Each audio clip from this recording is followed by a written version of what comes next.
आप सभी का पब्लिक तक में स्वागत है। आइए चलिए प्रधानमंत्री जी मन की बात कर रहे हैं, सुनते हैं। नागरिकों में दायित्व का एहसास भी है। लोग अपना ध्यान रखते हुए, दूसरों का ध्यान रखते हुए अपने रोजमर्रा के काम भी कर रहे हैं। देश में हो रहे हर आयोजन में जिस तरह का संयम और सादगी इस बार देखी जा रही है, वो अभूतपूर्व है। गणेशोत्सव भी कहीं ऑनलाइन मनाया जा रहा है, तो ज्यादातर जगहों पर इस बार इको फ्रेंडली गणेश जी की प्रतिमा स्थापित की गई है। साथियों, हम बहुत बारीकी से अगर देखेंगे तो एक बात अवश्य हमारे ध्यान में आएगी। हमारे पर्व और पर्यावरण, इन दोनों के बीच एक बहुत गहरा नाता रहा है।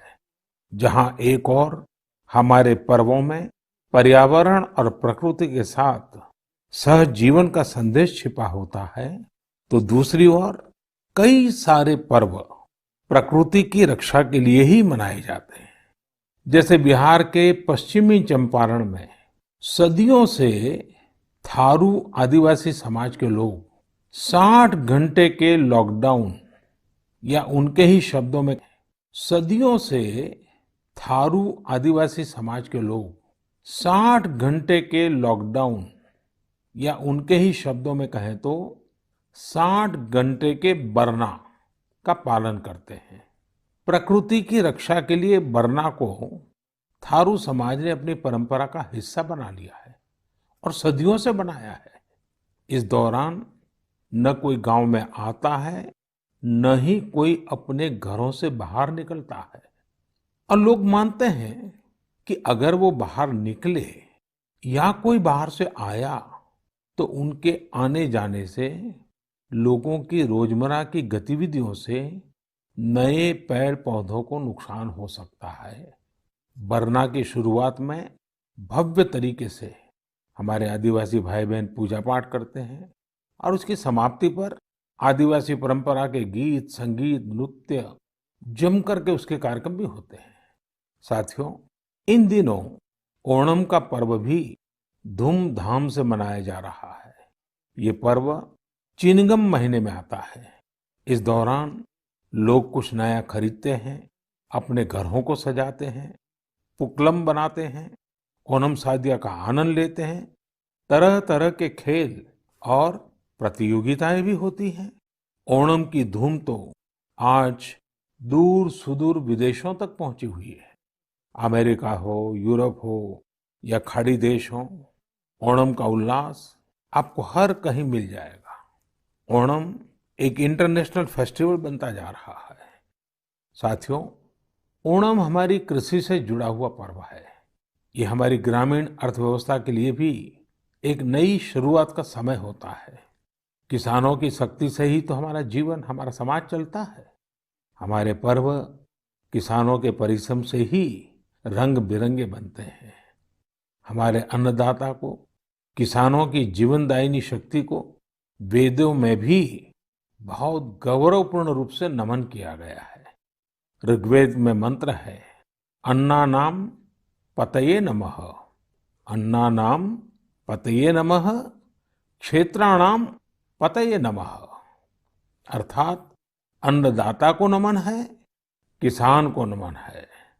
हमारे किसानों ने कोरोना के इस कठिन परिस्थितियों में भी अपनी ताकत को साबित किया है।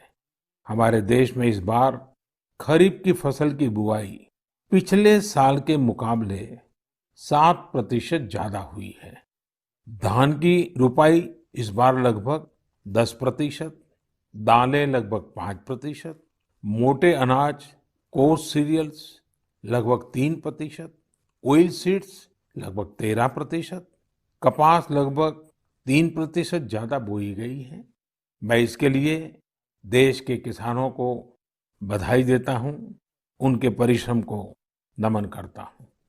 मेरे प्यारे देशवासियों, कोरोना के इस कालखंड में देश कई मोर्चों पर एक साथ लड़ रहा है, लेकिन इसके साथ साथ कई बार मन में ये भी सवाल आता रहा कि इतने लंबे समय तक घरों में रहने के कारण मेरे छोटे छोटे बाल मित्रों का समय कैसे बीतता होगा। और इसी से मैंने गांधीनगर की चिल्ड्रन यूनिवर्सिटी, जो दुनिया में एक अलग तरह का प्रयोग है, भारत सरकार के महिला और बाल विकास मंत्रालय, शिक्षा मंत्रालय, सूक्ष्म लघु और मध्यम उद्योग मंत्रालय, इन सभी के साथ मिलकर हम बच्चों के लिए क्या कर सकते हैं, इस पर मंथन किया, चिंतन किया। मेरे लिए ये बहुत सुखद था, लाभकारी भी था, क्योंकि एक प्रकार से ये मेरे लिए भी कुछ नया जानने का, नया सीखने का अवसर बन गया। साथियों, हमारे चिंतन का विषय था खिलौने और विशेषकर भारतीय खिलौने। हमने इस बात पर मंथन किया कि भारत के बच्चों को नए नए टॉयज कैसे मिले, भारत टॉय प्रोडक्शन का बहुत बड़ा हब कैसे बने।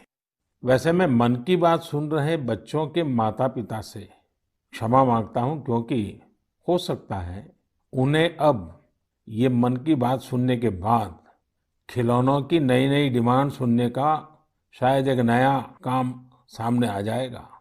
साथियों, खिलौने जहां एक्टिविटी को बढ़ाने वाले होते हैं, तो खिलौने हमारी आकांक्षाओं को भी उड़ान देते हैं। खिलौने केवल मन ही नहीं बहलाते, खिलौने मन बनाते भी हैं और मकसद गढ़ते भी हैं।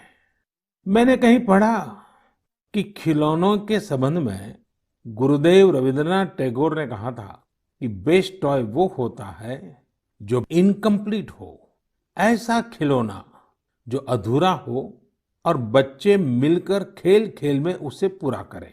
गुरुदेव टैगोर ने कहा था कि जब वो छोटे थे तो खुद की कल्पना से घर में मिलने वाले सामानों से ही अपने दोस्तों के साथ अपने खिलौने और खेल बनाया करते थे।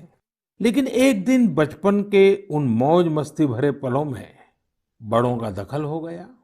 हुआ ये था कि उनका एक साथी एक बड़ा और सुंदर सा विदेशी खिलौना लेकर आ गया। खिलौनों को लेकर इतराते हुए अब सब साथी का ध्यान खेल से ज्यादा खिलौने पर रह गया।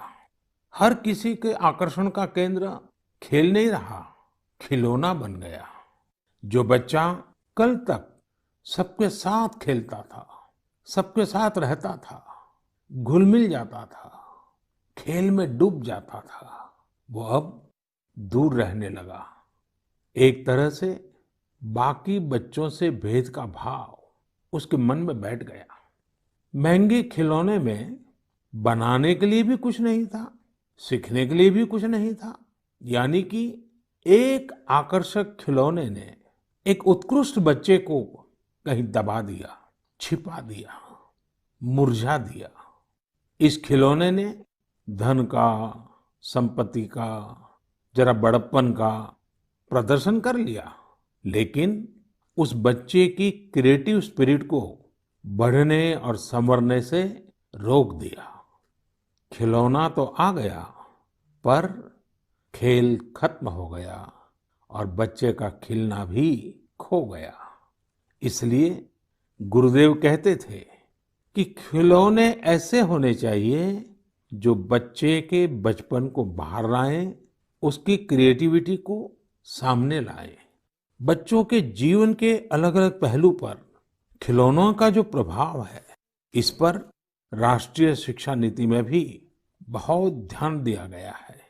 खेल खेल में सीखना, खिलौने बनाना सीखना, खिलौने जहां बनते हैं वहां की विजिट करना, इन सबको करिकुलम का हिस्सा बनाया गया है। साथियों, हमारे देश में लोकल खिलौनों की बहुत समृद्ध परंपरा रही है। कई प्रतिभाशाली और कुशल कारीगर हैं जो अच्छे खिलौने बनाने में महारत रखते हैं। भारत के कुछ क्षेत्र टॉय क्लस्टर्स यानी खिलौने के केंद्र के रूप में भी विकसित हो रहे हैं। जैसे कर्नाटक के रामनगरम में चन्नापटना, आंध्र प्रदेश के कृष्णा में कोंडापल्ली, तमिलनाडु में तंजौर, असम में धुबरी, उत्तर प्रदेश का वाराणसी, कई ऐसे स्थान हैं, कई नाम गिना सकते हैं। आपको ये जानकर आश्चर्य होगा कि global toy industry 7 lakh crore रुपए से भी अधिक की है। 7 लाख करोड़ रुपयों का इतना बड़ा कारोबार, लेकिन भारत का हिस्सा उसमें बहुत कम है। अब आप सोचिए कि जिस राष्ट्र के पास इतनी विरासत हो, परंपरा हो, विविधता हो, युवा आबादी हो, क्या खिलौनों के बाजार में उसकी हिस्सेदारी इतनी कम होनी हमें अच्छा लगेगा क्या? जी नहीं, ये सुनने के बाद आपको भी अच्छा नहीं लगेगा। देखिए साथियों, टॉय इंडस्ट्री बहुत व्यापक है। गृह उद्योग हो, छोटे और लघु उद्योग हो, एमएसएमईज हो, इसके साथ साथ बड़े उद्योग और निजी उद्यमी भी इसके दायरे में आते हैं। इसे आगे बढ़ाने के लिए देश को मिलकर मेहनत करनी होगी। अब जैसे आंध्र प्रदेश के विशाखापट्टनम में श्रीमान सीवी राजू है। उनके गांव के अति कोप्पका टॉयज एक समय में बहुत प्रचलित थे। इनकी खासियत ये थी कि खिलौने लकड़ी से बनते थे और दूसरी बात ये कि इन खिलौनों में आपको कहीं कोई एंगल या कोण नहीं मिलता था। ये खिलौने हर तरफ से राउंड होते थे, इसलिए बच्चों को चोट की भी गुंजाइश नहीं होती थी। सीवी राजू ने एतिकोप्पका टॉयज के लिए अब अपने गांव के कारीगरों के साथ मिलकर एक तरह से नया मूवमेंट शुरू कर दिया है। बेहतरीन क्वालिटी के एतिकोप्पका टॉयज बनाकर सीवी राजू ने स्थानीय खिलौनों की खोई हुई गरिमा को वापस ला दिया है। खिलौनों के साथ हम दो चीजें कर सकते हैं। अपने गौरवशाली अतीत को अपने जीवन में फिर से उतार सकते हैं और अपने स्वर्णिम भविष्य को भी संवार सकते हैं। मैं अपने स्टार्टअप मित्रों को, हमारे नए उद्यमियों से कहता हूँ, टीम अप फॉर टॉयज। आइए मिलकर खिलौने बनाएं। अब सभी के लिए लोकल खिलौनों के लिए वोकल होने का समय है। आइए हम अपने युवाओं के लिए कुछ नए प्रकार के अच्छी क्वालिटी वाले खिलौने बनाते हैं। खिलौना वो हो जिसकी मौजूदगी में बचपन खिले भी, खिलखिलाए भी।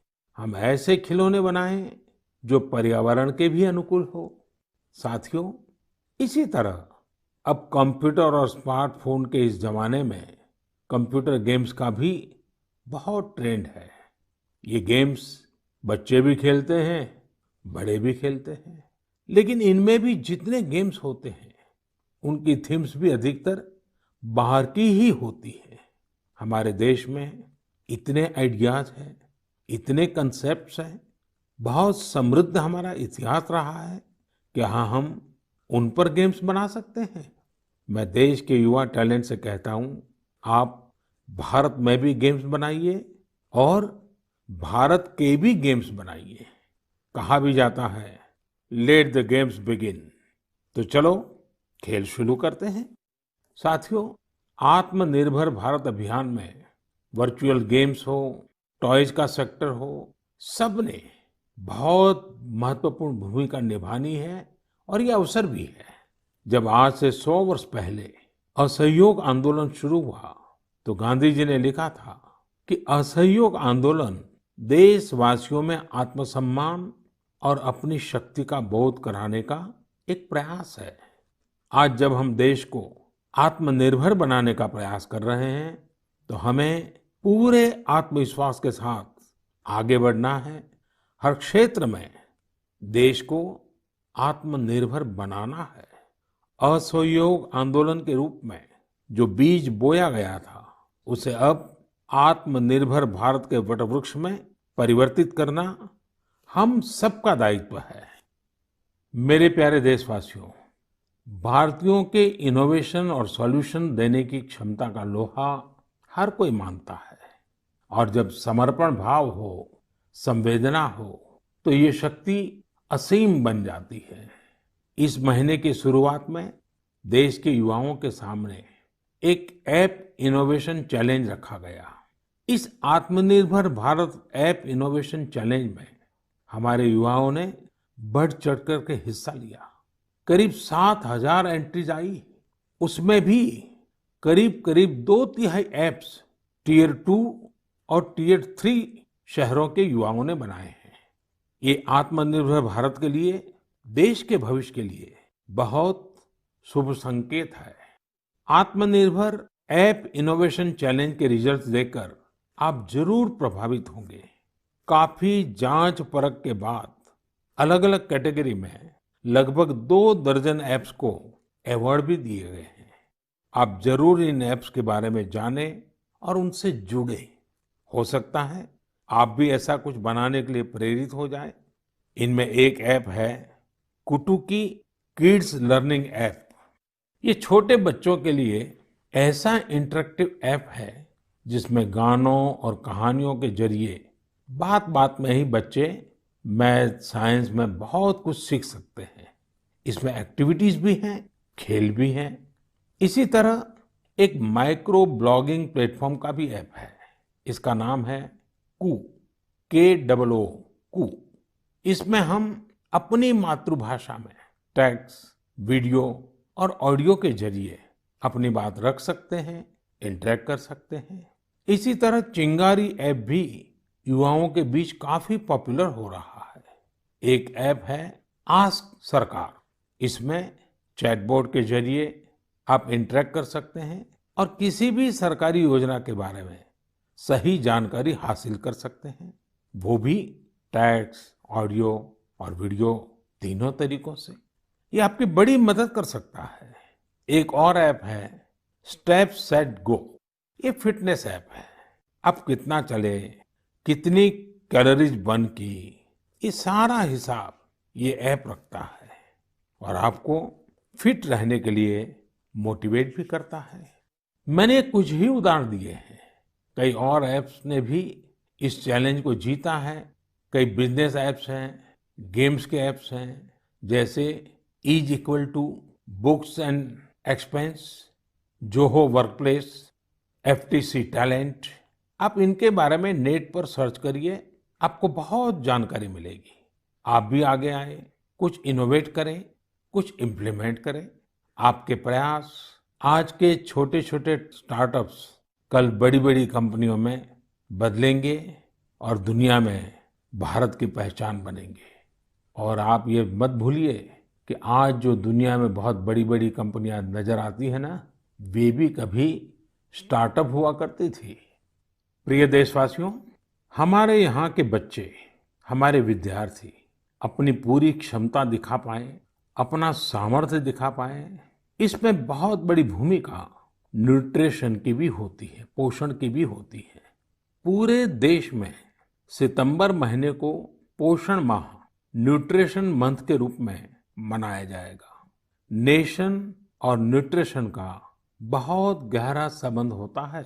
हमारे यहाँ एक कहावत है, यथा अन्नम तथा मन्नम, यानी जैसा अन्न होता है वैसा ही हमारा मानसिक और बौद्धिक विकास भी होता है। एक्सपर्ट्स कहते हैं कि शिशु को गर्भ में और बचपन में जितना अच्छा पोषण मिलता है उतना अच्छा उसका मानसिक विकास होता है और वो स्वस्थ रहता है। बच्चों के पोषण के लिए भी उतना ही जरूरी है कि माँ को भी पूरा पोषण मिले।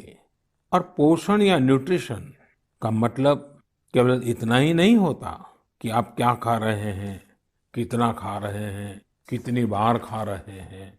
इसका मतलब है आपके शरीर को कितने जरूरी पोषक तत्व, न्यूट्रिएंट्स मिल रहे हैं। आपको आयरन, कैल्शियम मिल रहे हैं या नहीं, सोडियम मिल रहा है या नहीं, विटामिन्स मिल रहे हैं या नहीं, ये सब न्यूट्रिशन के बहुत इंपॉर्टेंट एस्पेक्ट्स हैं। न्यूट्रिशन के इस आंदोलन में पीपल पार्टिसिपेशन भी बहुत जरूरी है। जन भागीदारी ही इसको सफल करती है। पिछले कुछ वर्षों में इस दिशा में देश में काफी प्रयास किए गए हैं। खासकर हमारे गांवों में इसे जन भागीदारी से जन आंदोलन बनाया जा रहा है। पोषण सप्ताह हो, पोषण माह हो, इनके माध्यम से ज्यादा जागरूकता पैदा की जा रही है। स्कूलों को जोड़ा गया है, बच्चों के लिए प्रतियोगिताएं हो, उनमें अवेयरनेस बढ़े, इसके लिए भी लगातार प्रयास जारी हैं। जैसे क्लास में एक क्लास मॉनिटर होता है, उसी तरह न्यूट्रिशन मॉनिटर भी हो, रिपोर्ट कार्ड की तरह न्यूट्रिशन कार्ड भी बने, इस तरह की भी शुरुआत की जा रही है। पोषण माह न्यूट्रिशन मंथ के दौरान माय गॉव पोर्टल पर एक फूड एंड न्यूट्रिशन क्विज भी आयोजित की जाएगी और साथ ही एक मीम कंपटीशन भी होगा। आप खुद पार्टिसिपेट करें और दूसरों को भी मोटिवेट करें। साथियों, अगर आपको गुजरात में सरदार वल्लभ भाई पटेल के स्टैच्यू ऑफ यूनिटी जाने का अवसर मिला होगा और कोविड के बाद जब वो खुलेगा और आपको जाने का अवसर मिलेगा, तो वहाँ एक यूनिक प्रकार का न्यूट्रिशन पार्क बनाया गया है।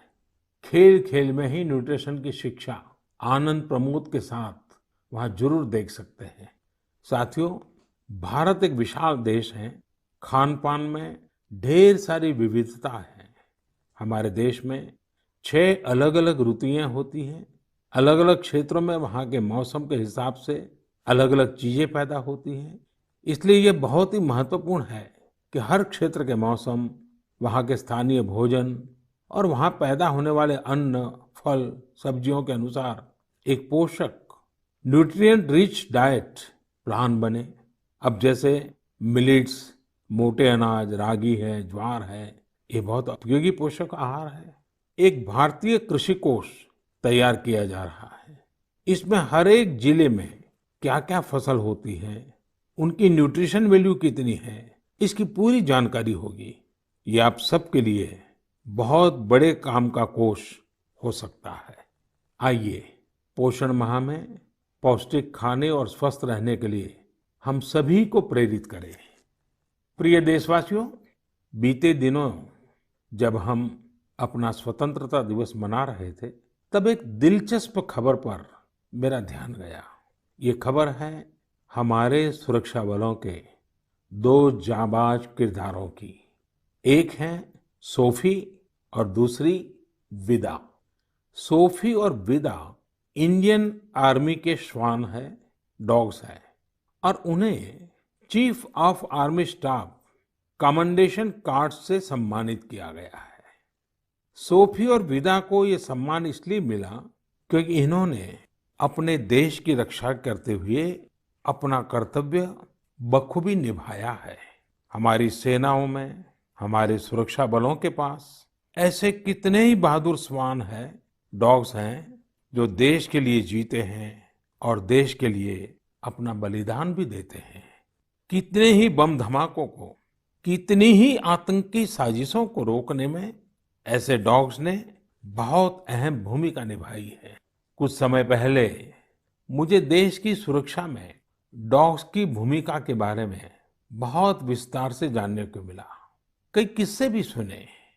एक डॉग बलराम ने 2006 में अमरनाथ यात्रा के रास्ते में बड़ी मात्रा में गोला बारूद खोज निकाला था। 2002 में भावना ने आईईडी खोजा था।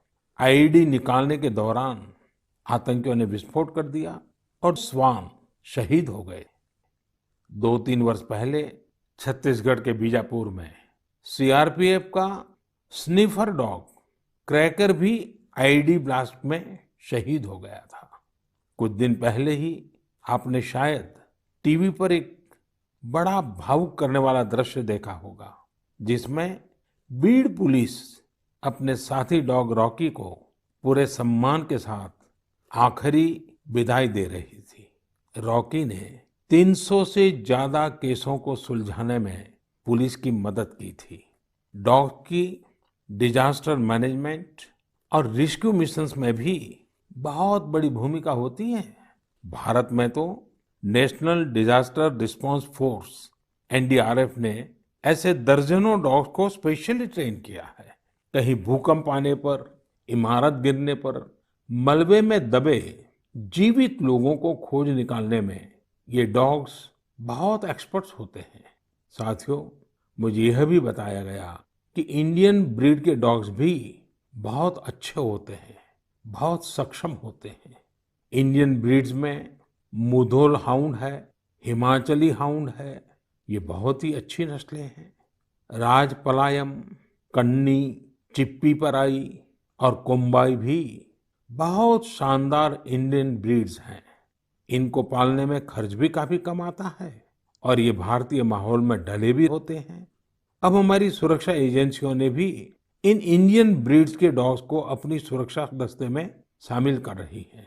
पिछले कुछ समय में आर्मी, सीआईएसएफ, एनएसजी ने मुधोल हाउंड डॉग्स को ट्रेन करके डॉग स्क्वाड में शामिल किया है। सीआरपीएफ ने कोम्बाई डॉग्स को शामिल किया है। Indian council of agriculture research भी भारतीय नस्ल के डॉग्स पर रिसर्च कर रही है। मकसद यही है कि इंडियन ब्रीड्स को और बेहतर बनाया जा सके और उपयोगी बनाया जा सके। आप इंटरनेट पर इनके नाम सर्च करिए, इनके बारे में जानिए।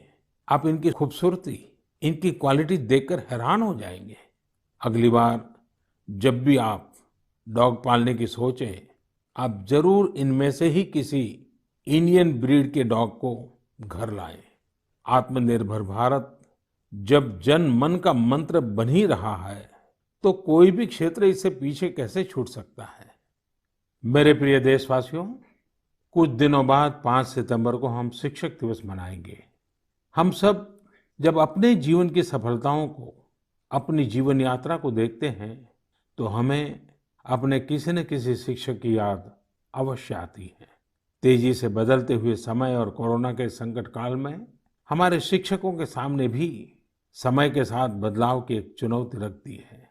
मुझे खुशी है कि हमारे शिक्षकों ने इस चुनौती को न केवल स्वीकार किया, बल्कि उसे अवसर में बदल भी दिया है। पढ़ाई में तकनीक का ज्यादा से ज्यादा उपयोग कैसे हो, नए तरीकों को कैसे अपनाएं, छात्रों को मदद कैसे करें, ये हमारे शिक्षकों ने सहजता से अपनाया है और अपने स्टूडेंट्स को भी सिखाया है। आज देश में हर जगह कुछ न कुछ इनोवेशन हो रहे हैं। शिक्षक और छात्र मिलकर कुछ नया कर रहे हैं। मुझे भरोसा है, जिस तरह देश में राष्ट्रीय शिक्षा नीति के जरिए एक बड़ा बदलाव होने जा रहा है, हमारे शिक्षक इसका भी लाभ छात्रों तक पहुंचाने में अहम भूमिका निभाएंगे। साथियों, और विशेषकर मेरे शिक्षक साथियों, वर्ष 2022 में हमारा देश स्वतंत्रता के 75 वर्ष का पर्व मनाएगा। स्वतंत्रता के पहले अनेक वर्षों तक हमारे देश में आजादी का जंग, उसका एक लंबा इतिहास रहा है। इस दौरान देश का कोई कोना ऐसा नहीं था जहां आजादी के मतवालों ने अपने प्राण न्योछावर न किए हों, अपना सर्वस्व त्याग न दिया हो। ये बहुत आवश्यक है कि हमारी आज की पीढ़ी, हमारे विद्यार्थी आजादी की जंग, हमारे देश के नायकों से परिचित रहे, उसे उतना ही महसूस करें।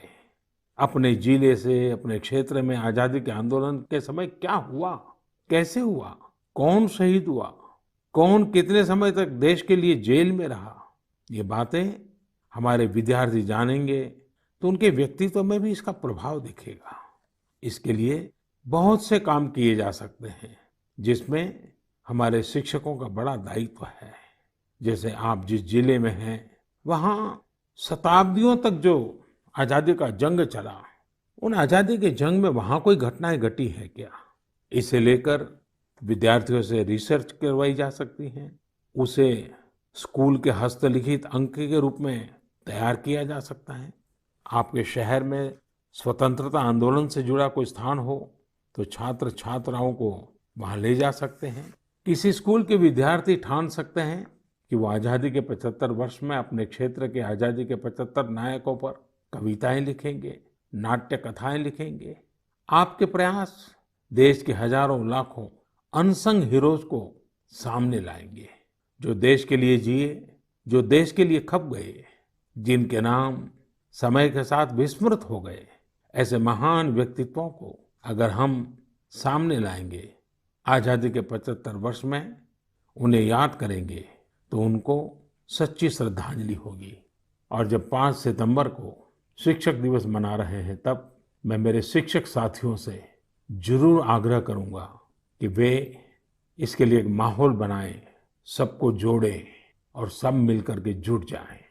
मेरे प्रिय देशवासियों, देश आज जिस विकास यात्रा पर चल रहा है, इसकी सफलता सुखद तभी होगी जब हर एक देशवासी इसमें शामिल हो, इस यात्रा का यात्री हो, इस पथ का पथिक हो। इसलिए ये जरूरी है कि हर एक देशवासी स्वस्थ रहे, सुखी रहे और हम मिल करके कोरोना को पूरी तरह से हराएं। कोरोना तभी हारेगा जब आप सुरक्षित रहेंगे, जब आप 2 गज की दूरी, मास्क जरूरी, इस संकल्प का पूरी तरह से पालन करेंगे। आप सब स्वस्थ रहिए, सुखी रहिए। इन्हीं शुभकामनाओं के साथ अगली मन की बात में फिर मिलेंगे। बहुत बहुत धन्यवाद। नमस्कार।